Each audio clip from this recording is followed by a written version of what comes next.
बोलो यीशु मसीह की जय। मैं प्रॉफिट सुमनदीप और आपका स्वागत है बिशप अमरदीप मिनिस्ट्री में।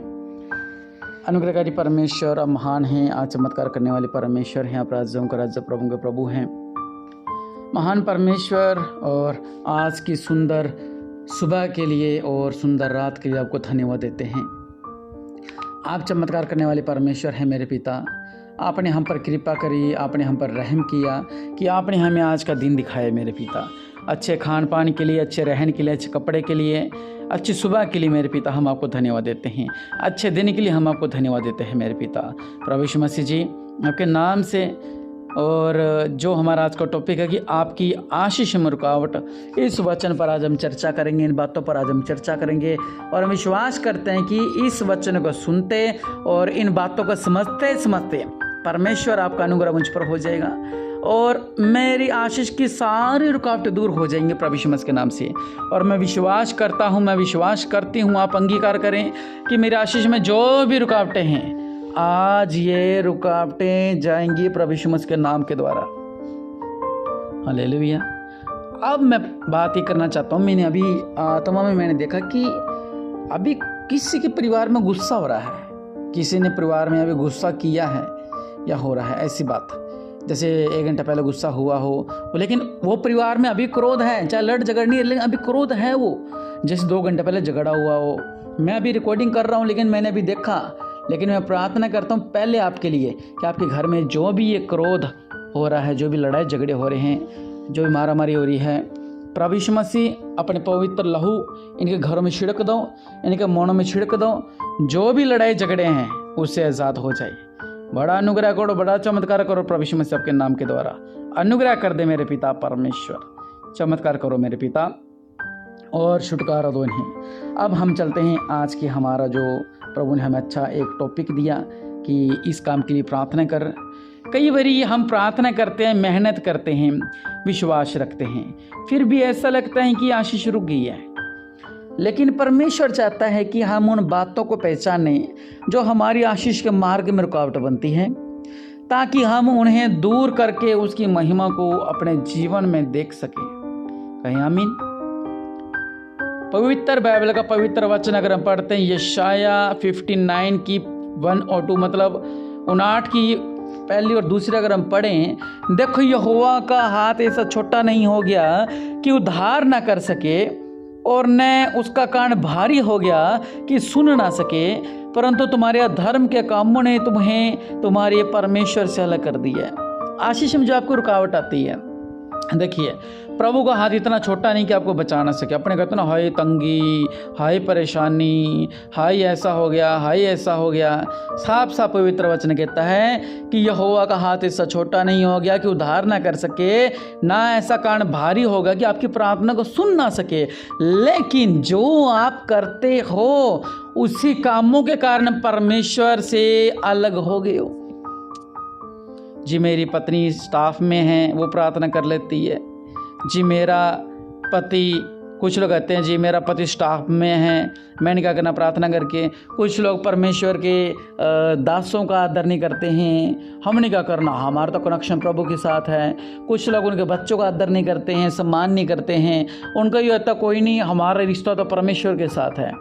कुरनेलियस को जब स्वर्गदूत ने कहा था कि परमेश्वर ने तेरी प्रार्थना सुन ली है, लेकिन कुरनेलियस से ये बात कही थी कि जाकर वहाँ पर एक प्रभु का दास है, उसको तो बुला, उसके पास जा। आप चाहे जितने मर्जी भगत बन गए हो, लेकिन जो कनेक्शन, जो एक रिश्ता आपका पास्टर जी के साथ है, बिशप जी के साथ है, उनके बच्चों के साथ, उनके परिवार के साथ जो सेवा करते हैं उनकी बात कर रहा हूँ मैं, तो उस रिश्ते को थोड़ा सा, रिश्ते में भी आप मिठास रखिए। हाँ ठीक है, हमें लगता है कि हम तो सुबह शाम प्रार्थना करते हैं, जो हम तो वचन बहुत पढ़ते हैं, ठीक है, लेकिन ये आदर सम्मान भी एक होना चाहिए, क्योंकि जहाँ पर आदर सम्मान नहीं होता वहाँ पर चमत्कार नहीं होता। बाई चांस आपको भले भटके कभी जरूरत पड़ जाए आपको, तो आप कॉल करें, वो अगला के यार ये तो कभी ढंग से बात नहीं करता, इसका परिवार तो, इनके बेटे ऐसे हैं, इसका पति ऐसा है, इसकी पत्नी ऐसी है, तो प्रार्थना तो हम कर देंगे। मान लो मैं हूँ, मैं प्रार्थना तो कर दूंगा, लेकिन वो मन में वो एक प्रेम होता है। और एक किसी के कॉल आ जानी, जो परिवार मुझसे बहुत प्रेम करते हैं, उनका मैं कहूँ, वो मुझसे कोई कहे तो मैं उनसे क्या कहूँगा, अच्छा अरे चिंता मत करो, मैं हूँ, आपके लिए प्रार्थना करूँगा सुबह शाम। तो ये भी एक बहुत बड़ी रुकावट है कि जब आप परमेश्वर के दासों का और उनके परिवार का आप आदर सम्मान नहीं करते हो तो भी आपकी आशीष में रुकावट आ जाती है। जैसा वचन में लिखा हुआ है, अगर हम पढ़े व्यवस्था विवरण 28:2 में, यदि तो अपने परमेश्वर यहोवा की बात ध्यान से सुने तो ये सब आशीषें तुझ पर पूरी होगी। और सच में परमेश्वर आपके जीवन में अद्भुत कार्य करेंगे। वचन कहता है कि अगर आप प्रभु की बातें, जो पवित्र बाइबल में बातें लिखी हुई हैं, कि वहाँ पर ऐसा लिखा हुआ है कि तू तुच्छ जान किसी को, या तू वहाँ पर लिखा भी तू क्रोध कर, क्या वहाँ पे लिखा है तू परिवार में लड़ाई झगड़ा कर, क्या लिखा वहाँ पे तू नशा कर, नहीं, वहाँ पे लिखा यदि तो अपने परमेश्वर यहोवा की बात ध्यान से सुने तो सब आशा तुझे पूरी होंगी तेरे जीवन में। हालेलुया। इसलिए प्रभु के लोगों, इन बातों की गहराई में जाएं, उन बातों को समझें। अब देखिए, कुछ लोग हैं जो दशमांश नहीं निकालते, कुछ लोग जो भेंटे नहीं निकालते हैं, इस कारण भी आपकी आशीषों में रुकावट आ जाती है। कुछ लोग मन्नत मान लेते हैं, मन्नत पूरा नहीं करते तो भी आपकी घर की आशीष में रुकावट आ जाती है। मलाकी 3:10 आप पढ़ सकते हैं, लिखा कि सारे दशमांश भंडार में ले आओ और मैं तुम्हारे ऊपर आशीष बरसाऊंगा, परम्पार आशीष बरसाऊंगा। बहुत सी बातें लिखी हैं पवित्र बाइबल के अंदर। और अगर हम पढ़े यिर्मयाह 29:11, यहाँ लिखा हुआ है, क्योंकि मैं तुम्हारे विषय में जो कल्पनाएं करता हूँ उन्हें मैं जानता हूँ, हानि की निवर्ण कुशल की है। परमेश्वर कहते हैं कि ये परिवार कुशल रहे, ये परिवार कुशल रहे, ये परिवार कुशल रखे, लेकिन परिवार के लोग ये कुशल नहीं रहना चाहते। ना बंदगी में आना, ना आराधना में आना, घर में बाइबल पढ़ लेना, घर में वचन पढ़ लेना, और आदर सम्मान ना करना, प्रभु के लोगों आदर सम्मान ना करना, मतलब तुच्छ जानना। तो मैं तो यही कहूँगा आपसे कि परमेश्वर ने आपके लिए हानि की नहीं बल्कि कुशल की योजना बनाई हुई है। इसलिए आप प्रभु के मान सम्मान करें, प्रभु के लोगों का मान सम्मान करें, प्रभु में बने रहें। फिलिपियों 4:19 हमें बताता है, मेरा परमेश्वर भी अपने धन के अनुसार तुम्हारी हर घटी को पूरा करेगा। सच में प्रभु का वचन कहता है कि मैं तुम्हें अपने धन के अनुसार, लिखा कि मैं परमेश्वर भी अपने धन के अनुसार तुम्हारी हर इकट्ठे को पूरा करेगा। परमेश्वर आपकी हर इकट्ठे को पूरा करना चाहते हैं, लेकिन पहले आप परमेश्वर के करीब आएँ, परमेश्वर के निकट आएँ, ताकि परमेश्वर आपसे वार्तालाप करें, परमेश्वर आपसे बात करें, तो ही आपके जीवन में चमत्कार होगा। भजन संहिता 84:11 कहता है, यहोवा किसी भलाई को उनसे नहीं रोकेगा जो खरे मन से चलते हैं। और यही मैं आपसे कहना चाहता हूँ, जो खरे मन से चलते हैं परमेश्वर उन्हें चंगा करेगा, परमेश्वर उनको धन को ब्लेस करेगा, उनकी आशीष में कभी भी रुकावट नहीं आएगी।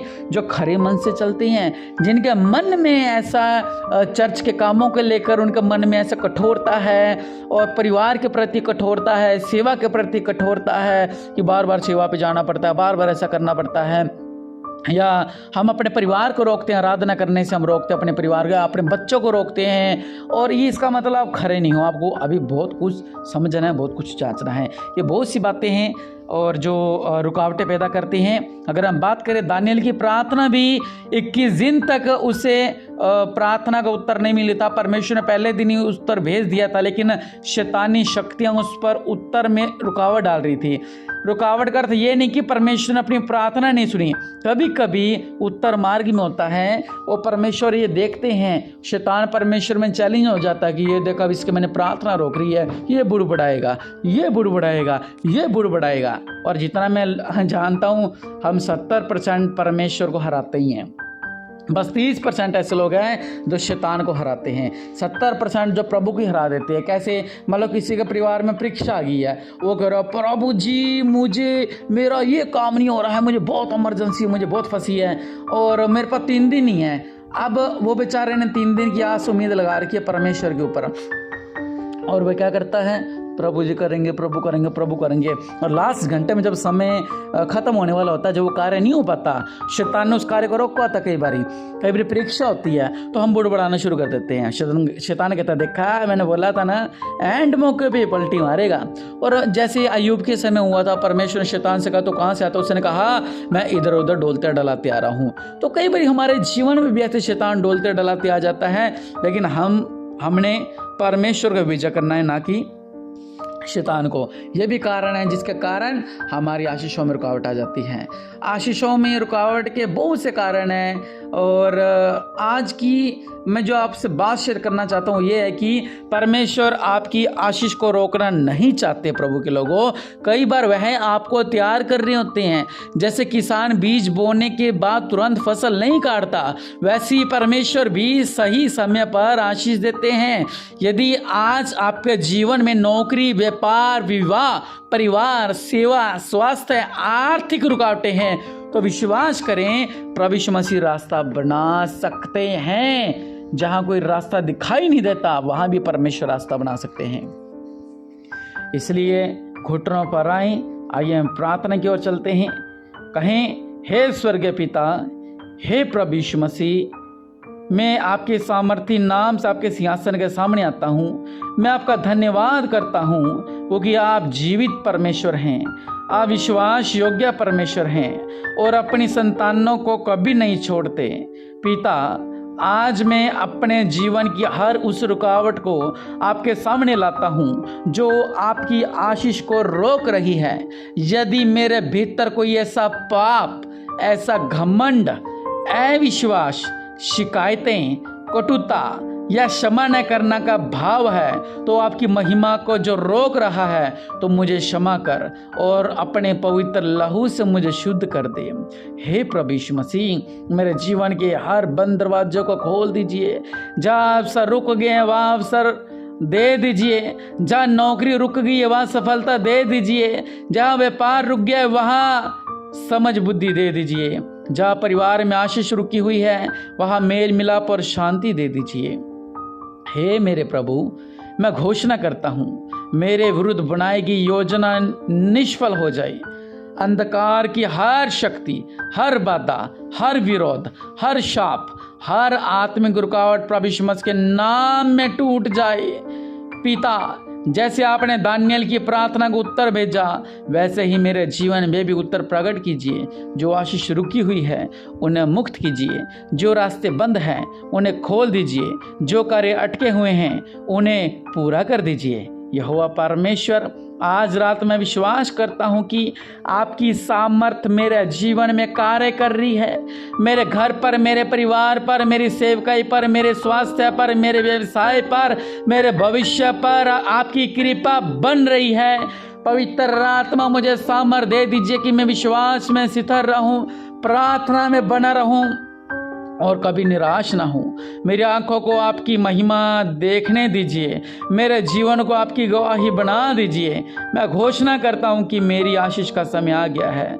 मेरी प्रार्थना व्यर्थ नहीं जाएगी, मेरे आंसू व्यर्थ नहीं जाएंगे, मेरा विश्वास व्यर्थ नहीं जाएगा। प्रभु, मेरे लिए मार्ग बना दीजिए और उनकी आशीष मेरे जीवन में प्रकट कर दीजिए।